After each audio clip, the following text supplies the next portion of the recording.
एक बार फिर से आप सभी का स्वागत है। हम अध्ययन कर रहे हैं नीति वचन की पुस्तक का और अब समय है कि हम उसके 24वें अध्याय और 5वें वचन से आगे का अध्ययन करें।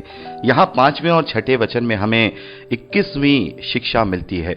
यहाँ पर लिखा है, बुद्धिमान पुरुष बलवान भी होता है और ज्ञानी जन अधिक शक्तिमान होता है। इसलिए जब तू युद्ध करे तब युक्ति के साथ करना, विजय बहुत से मंत्रियों के द्वारा प्राप्त होती है। मेरे प्यारे बहनों, यहाँ पर जो बुद्धिमान पुरुष और ज्ञानी जन कहा गया है, ये एक्चुअली में संसारिक ज्ञान और बुद्धि के विषय में बात की गई है, क्योंकि यहाँ पर युद्ध की विषय में बात हो रही है कि जब सामने वाला बुद्धिमान हो तो ये कौन सा बुद्धिमान है? ये आत्मिक बुद्धिमान नहीं है, ये परमेश्वर का डरवैया नहीं। ये सीधे तौर पर एक राजा को एक दूसरे राजा से युद्ध करते समय राजा सुलेमान की सलाह है कि जब किसी राजा के साथ युद्ध करने जाओ, किसी बुद्धिमान राजा के साथ जो दुनियावी बुद्धि में निपुण हो, आप समझ सकते हैं, मतलब इंटेलिजेंट हो, उसके पास अलग अलग प्लानिंग्स हो, अलग अलग युद्ध योजनाएं रणनीतियां हो, तब तुम उसके साथ युद्ध करो तो बहुत सारे अपने मंत्रियों से मंत्रणा करके वेल प्लानिंग के साथ युद्ध करो और तभी तुम्हारी विजय प्राप्त होती है। तो ये तो हो गई दुनियावी शिक्षा जो सीधे तौर पे हमें यहाँ मिलती है। यही बात मेरे प्यारे बहनों सेम टू सेम आत्मिक युद्ध पे भी लागू होती है, सेम टू सेम आत्मिक युद्ध पर ही लागू होती है। और हम जानते हैं शैतान कोई, अगर हम देखें इंटेलिजेंसी में देखें तो वो बहुत बुद्धिमान है, क्योंकि बुद्धि से वो उसके अंदर वो सारी बुद्धि परमेश्वर ने दी थी, वो सब कुछ जानता है, वचन का भी वो ज्ञान रखता है और वो हमें उनसे उलझाता है। देखिए प्रभु को भी उसने ऐसे ही उसका जो टेम्पटेशन किया है, उसको जो प्रलोभन दिया है, ऐसे ही तो दिया है।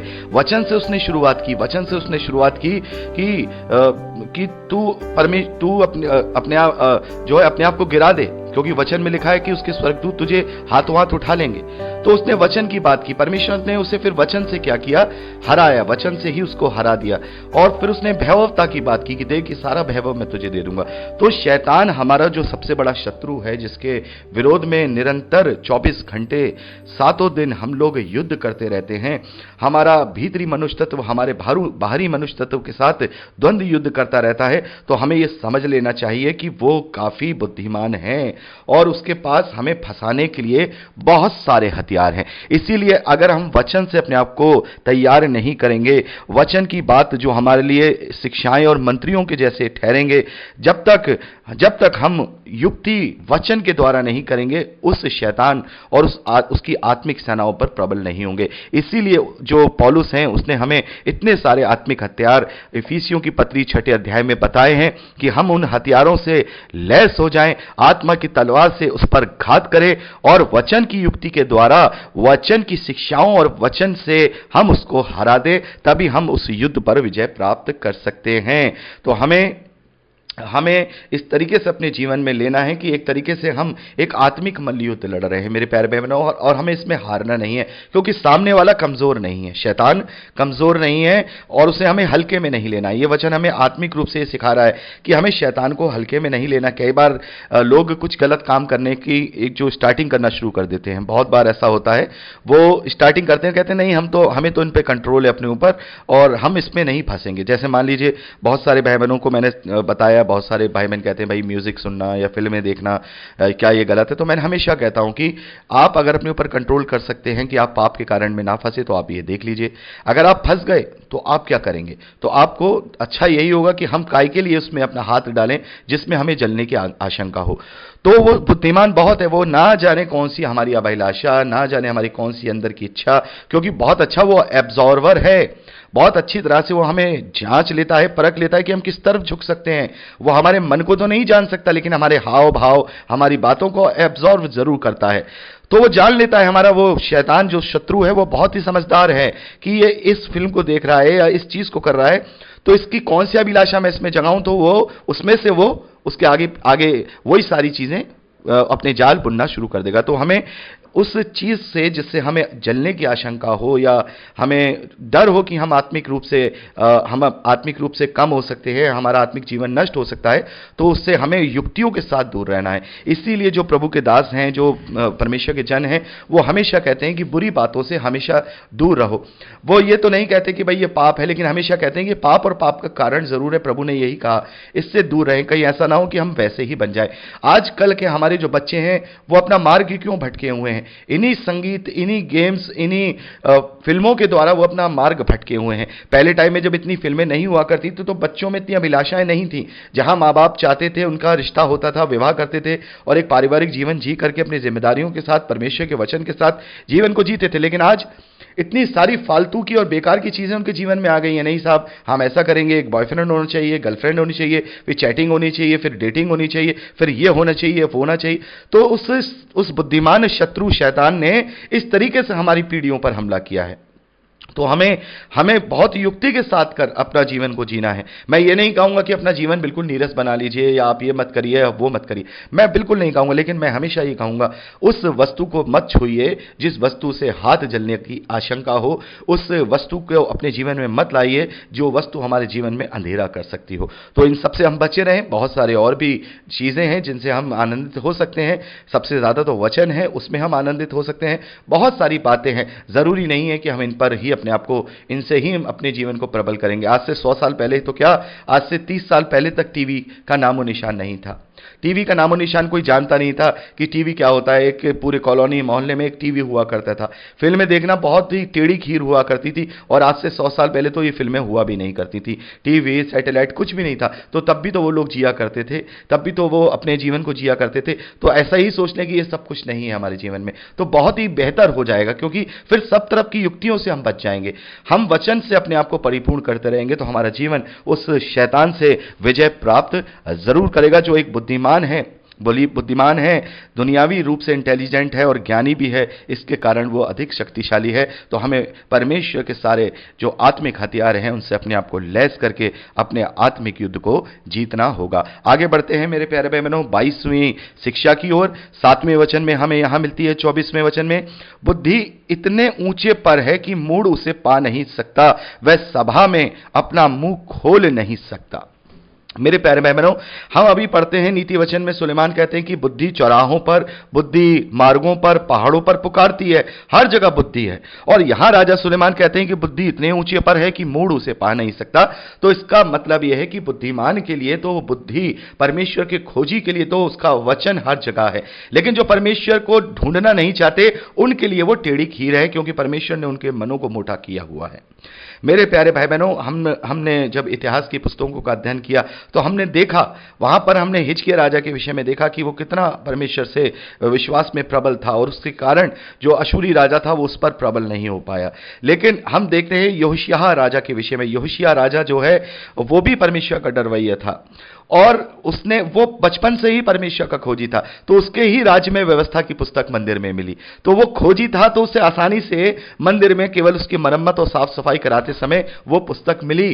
तो यहां पर कहने का तात्पर्य है, जो मूढ़ व्यक्ति, जो मूर्ख व्यक्ति है, उसके लिए बुद्धि बहुत दूर है, लेकिन जो समझदार है उसके लिए क्या है, वो बहुत आसानी से उसको प्राप्त कर सकता है, क्योंकि परमेश्वर उसके लिए मुहैया कराता है। जो वचन के खोजी होते हैं, परमेश्वर उनके लिए सारे रास्ते बनाता है कि वो वचन को सुने, वचन को ग्रहण करें, बाइबल अध्ययन करें। और मैं इतनी सारी गवाहियों को देखता हूं, अपने भाई बहनों से सुनता हूं कि वो लोग बहुत ज्यादा इच्छा रखते थे कि परमेश्वर का वचन सीख पाएं, जान पाएं, और अद्भुत रीति से उनके जीवनों में परमेश्वर ने ये नोटिस पहुंचाया। और वो पहले कभी मेरे साथ ना कभी YouTube पे जुड़े थे, ना किसी और तरीके से जुड़े थे, लेकिन अद्भुत रीति से परमेश्वर ने उनके जीवन में ये इस बाइबल स्टडी प्रोग्राम को पहुंचाया और वो आज जुड़े और परमेश्वर के उस रोटी को ग्रहण करके अपने आप को परमेश्वर के ग्रहण योग्य बना रहे हैं। तो बुद्धि उनके लिए आसानी से मिल जाती है जो बुद्धिमानी को चाहते हैं, लेकिन मूर्ख व्यक्ति के लिए वो बुद्धि इतने ऊंचे पर है कि वो उसे नहीं पा सकता। वह सभा में, यानी कि कहीं भी अगर वो रहेगा तो अपना मुंह खोले नहीं सकता है। तो ये 22वीं शिक्षा हम यहां पाते हैं। आगे बढ़ते हैं मेरे प्यारे भाई बहनों 23वीं शिक्षा की ओर। जो सोच विचार के बुराई करता है उसको लोग दुष्ट कहते हैं। मूर्खता का विचार भी पाप है और ठट्टा करने वाले से मनुष्य घृणा करते हैं। तो मेरे प्यारे भाई बहनों, सोच विचार करके, एक बार कभी क्या होता है कि हम कई बार गुस्से में आकर, आवेश में आकर इस चीज को कर देते हैं। और पौलुस कहते हैं कि यदि तुम क्रोध करो तो शाम तक तुम्हारा गुस्सा शांत हो जाना चाहिए। तो सोच विचार करना, यह परमेश्वर की निंदा करना है। किसी भी चीज को करने के लिए विचार कर लिया, प्लान कर लिया, तो इसका मतलब ठंडे दिमाग से उस चीज को किया है, तो वो पूर्णता वो पाप है, पूर्णता वो परमेश्वर के विरोध में कार्य है जिसकी क्षमा नहीं है। कोई गलती और जानबूझ के किए गए कार्यों में बहुत फर्क होता है। तो हमें इस बात से यह शिक्षा मिलती है कि बाई चांस हमने कोई गलती से कोई कार्य किया तो उसकी तो क्षमा परमेश्वर निश्चित तौर पर हमारे क्षमा मांगने पर देगा, लेकिन सोच विचार के की गई बुराई उसको लोग दुष्ट कहते हैं। दुष्ट किसे कहा गया? शैतान को कहा गया। तो इसका मतलब सोच विचार के जो कार्य करता है वो शैतान की अधीनता में चलता है। आगे बढ़ते हैं 24वें शिक्षा की ओर। 10वें वचन में हम पढ़ते हैं, यदि तो विपत्ति के समय साहस छोड़ दे तो तेरी शक्ति बहुत कम है। और मसीही विश्वासियों का साहस परमेश्वर का वचन है, वो विश्वास है, वो आशा है, वो भरोसा है जो हमें अनंत जीवन के लिए है। तो विपत्ति के समय अगर हम अपने उस आशा को बनाए रखेंगे तो वो हमें धीरजवंत करता है। आगे बढ़ते हैं 25वीं शिक्षा की ओर, जो कि हम 11वें वचन में और 12वें वचन में पढ़ते हैं, जो मार डालने के लिए घसीटे जाते हैं उनको छोड़ा, और जो घात किए जाने को हैं उन्हें मत पकड़ा। यदि तू कहे कि देख मैं इसको जानता ना था, तो क्या मन को जांचने वाला इसे नहीं समझता? क्या तेरे प्राणों का रक्षक इसे नहीं जानता? और क्या वह हर एक मनुष्य के काम को उसके काम का फल उसे ना देगा? तो यहां बहुत ही महत्वपूर्ण शिक्षा यहां दी जा रही है। और कई बार बहुत सारे भाई बहन ये पूछते हैं कि यदि किसी के साथ कोई गलत काम हो रहा हो, किसी बहन के साथ या किसी भाई के साथ, तो क्या हम उसके साथ अपनी दीनता दिखाते रहें, उसे बचाए नहीं? तो मैंने हमेशा कहा कि प्रभु ने हमें दीन बनाया है, प्रभु ने हमें नम्र बनाया है, लेकिन कायर नहीं बनाया है। यहां पर यदि हम किसी के ऊपर अत्याचार होता हुआ देख लेंगे तो भी हम परमेश्वर के विरोध में कार्य करेंगे। यहां यही बात लिखी जा रही है कि हमें, चाहे हम किसी को जानते भी ना हो, लेकिन फिर भी यदि किसी के साथ गलत काम हो रहा है तो हमें उसका विरोध करना है, उससे बचाना है, उसकी सहायता करनी है, उसकी मदद करनी है, क्योंकि परमेश्वर जानता है तुझे, परमेश्वर तेरे मनों को जांचता है। इसीलिए जो लोग गलत तरीके से जिनके साथ अत्याचार हो रहा है और आपकी आंखों के सामने हो रहा है, तो उससे अनदेखा नहीं करना है, यह सोच करके कि हम भाई इसको हम इससे लड़ें क्यों, ये इससे हमें लड़ना पड़ेगा या हम इससे झगड़ा करना पड़ेगा। नहीं, प्रभु ने कह दिया है कि अपने पवित्र वस्त्रों को कुत्तों के आगे मत दो, या अपने पवित्र वस्तुओं कुत्तों को ना दो, अपने मोती सूअरों के आगे ना डालो। तो ऐसे लोग जो इस प्रकार से कर रहे हैं, तो पहले हमें पहला हमारा जो कर्तव्य है उसे हमें समझना होगा। देखिए कई बार हम देखते हैं, हमने राहाब के विषय में पढ़ा, राहाब जो है कैसे अपने राजा के खिलाफ जाकर के प्रभु के लोगों को बचाती है, उन भेदियों को बचाती है। तो परमेश्वर के द्वारा वो डरवैया मानी गई, भले ही उसने उन राजा के लोगों से झूठ कह दिया कि मैंने वो नहीं देखा है। तो अब झूठ बोला उसने, वो उसके लिए पाप था, लेकिन उसने जो उसकी पहली प्रायोरिटी दी कि परमेश्वर के लोगों को बचाना है, तो वो परमेश्वर की दृष्टि में बड़ा बैठा। तो यदि किसी बहन को कोई छेड़ रहा है, तो यदि 4 थप्पड़ हमने उसमें मारकर उसे बचा लिया, तो ये हमारी बड़ी प्रायोरिटी होगी कि हमने उस बहन की इज्जत को बचाया। थप्पड़ मारना, हिंसा पे चले, ये परमेश्वर उसके नाते हमें क्षमा कर देगा। पाप वो भी है कि हमने किसी पर हाथ उठाया, लेकिन इसके नाते परमेश्वर हमें क्षमा कर देगा कि हमने उससे बढ़कर के काम किया है। तो परमेश्वर अपने मन की जांच के तराजू में हमें इन तरीके से अपने बटखरों से, अपनी बातों के द्वारा तोलेगा। तो राहाब का झूठ पाप नहीं रहा, राहाब की वो बात परमेश्वर की दृष्टि में बड़ी हो गई। ऐसी हम उन दाइयों के विषय में देखते हैं जो मूसा के समय में थीं, जो इस तरीके से छोड़ दिया करती थी, और उन्होंने मूसा के विषय में झूठ बोला। तो उन्होंने पहले परमेश्वर के राज्य के लिए एक व्यक्ति की जान बचाई। तो हमें इससे अच्छी तरह से समझना होगा कि हमें ऐसे लोगों के लिए केवल ये सोच करके अरे नहीं हम इन पर हाथ नहीं उठाएंगे या हम इससे लड़ेंगे ही झगड़ेंगे नहीं, प्रभु ने मना कर दिया, तो यह भी एक तरीके का बहुत बड़ा पाप है और परमेश्वर के सामने हमें इसका भी लेखा जोखा देना पड़ेगा। आगे बढ़ते हैं मेरे प्यारे भाई बहनों 26वें शिक्षा की ओर। 13वें और 14वें वचन में हम पढ़ते हैं, हे मेरे पुत्र तू मधु खा क्योंकि वह अच्छा है, और मधु का छत्ता भी क्योंकि वह तेरे मुंह में मीठा लगेगा। इसी रीति बुद्धि भी तुझे वैसी ही मीठी लगेगी। यदि तू उसे पा जाए तो अंत में उसका फल भी मिलेगा, तेरी आशा ना टूटेगी। मेरे प्यारे भाई बहनों, यहां मधु के विषय में बात की जा रही है, शहद के विषय में बात की जा रही है। मधु का छत्ता भी है क्योंकि वह तेरे मुंह को मीठा लगेगा। तो यहां मधु को बुद्धि से कंपैरिजन किया गया है। क्यों किया गया है? आपको पता है कि हम शहद बड़ी आसानी से प्राप्त नहीं कर सकते, उसके लिए बहुत पापड़ बिलने पड़ते हैं। मधुमक्खियां पूरी तरह से उसके पीछे पड़ जाती है, तो सारा बहुत उसे मेहनत, बहुत मशक्कत करनी पड़ती है, तब वो मधु से शहद मिल पाता है।